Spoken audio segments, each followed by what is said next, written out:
this morning. The fact that Jeff and Terry have me following Don Chandler is an indication that they don't like me very much. Brother Don is one of the purest purveyors of the Word of God that I've ever been around. He is a special talent. Don Chandler could have made $1 million as an attorney, but he had a higher calling. So, it's an honor to be here talking about Miss Garrison from the Republican Party perspective. It's an honor to do that. Joyce Nell Garrison was a retired business professor, as we've heard, born and raised on Horseshoe Mountain, and has resided in Conway all of her life. She was elected as a Faulkner County Justice of the Peace, which is, for those of you who don't know, is the legislature for the counties, back in 1992. And she took her job pretty serious. Steve Good, who's in the back, was telling me a story about, he had decided to run for JP too. But Miss Garrison was the Republican on the court, and she wanted to interview Steve before he decided to run for an office. And so Steve had to go interview with Miss Garrison because, again, she took her job very seriously. Now, on the surface, becoming elected as a JP might seem like a fairly benign accomplishment. But with most things in life, you have to look a little closer, look at the context within which that particular accomplishment occurred.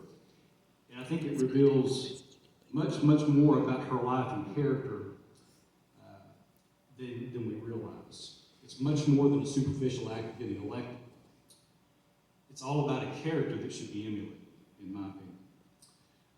This lady that we have all respected for a long time, who was small in stature, but giant in character and courage, was the first Republican elected, my understanding, since Reconstruction. It was also that same year. Who all remembers what was happening in politics in 1992 in Arkansas? Who was getting elected president?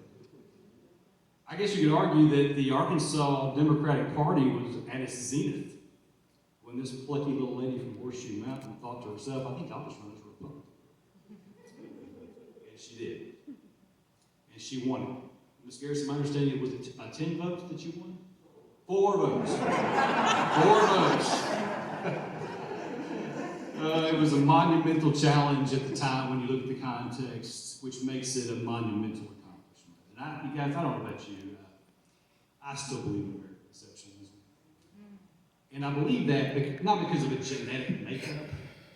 I believe that because of our people and the ideals that our people embrace. The most glorious concept upon which a nation was ever founded was the idea that we were going to trust the people. Think about that. We're going to trust them with the right to think freely, speak freely, the right to bear arms, the right to assemble and to worship as we please, according to our own conscious liberty, is kind of the quintessential American value. And that value has been entrusted to the American people for safekeeping throughout our history. Joyce Nell Garrison heard the call to protect that sacred history and did her part in safeguarding it. And again, she did so against overwhelming odds at the time. And I think one of the things when I think about that context with her running like that, it's courage. It's just fundamental, simple courage that we can look to in that. There's a great scene from a movie where a king and his general, there are about 200 or 300 cavalrymen, and they're standing in between their people that they're trying to protect and a horde of enemies. And the enemy is just overwhelming in number. And the general looks to the king and he said, "My lord, you ride to battle, but not to victory." And the king says, "Yes." He said, "But we shall meet them in battle nonetheless." I think about that when I think about people like Miss Garrison. Overwhelming odds, Democratic Party at its zenith. I'm going to meet them in battle nonetheless. And so what happened when she did that? There's a great quote from William Wallace. "What does that mean to be noble? Your title gives you claim to the throne of our country, but men don't follow titles. They follow courage." And boy, did they follow her courage. Today, she helped in 1992 take a beachhead. Today, the Republicans hold 82 seats in the House of Representatives out of 100, 29 seats out of 35 in the Senate. We hold all of the constitutional offices in the entire congressional delegation in D.C. I would say that's a pretty good legacy, Ms. Garrison.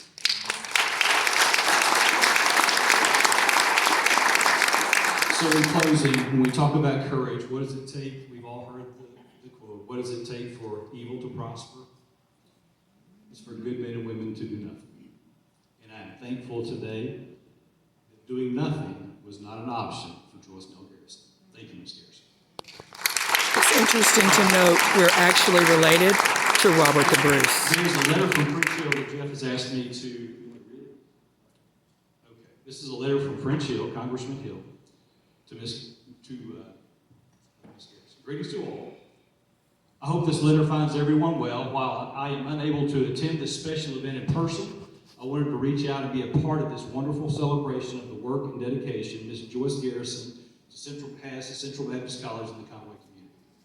Ms. Joyce Nell Garrison started working at Central Baptist College in 1957 as a secretary to the president of the college. She was asked to take on the task of establishing the business department and proceeded to dedicate herself to its success. The early focus on this department was on teaching office skills for women preparing for jobs as secretaries, as well as providing the foundational business classes for students who would transfer to a four-year institution to complete degrees in business. After 33 years of dedication to CBC, Ms. Garrison retired and went on to serve with the Faulkner County Quorum Court, becoming the first Republican elected to Faulkner County since Reconstruction. Ms. Garrison has been a true mentor to me and a friend to young people, a dedicated CBC supporter, and a public servant to the citizens of Conway and Faulkner County. Congratulations on your special day at Central Baptist College and the naming of the Joyce Garrison Department of Business. Sincerely, Friendship.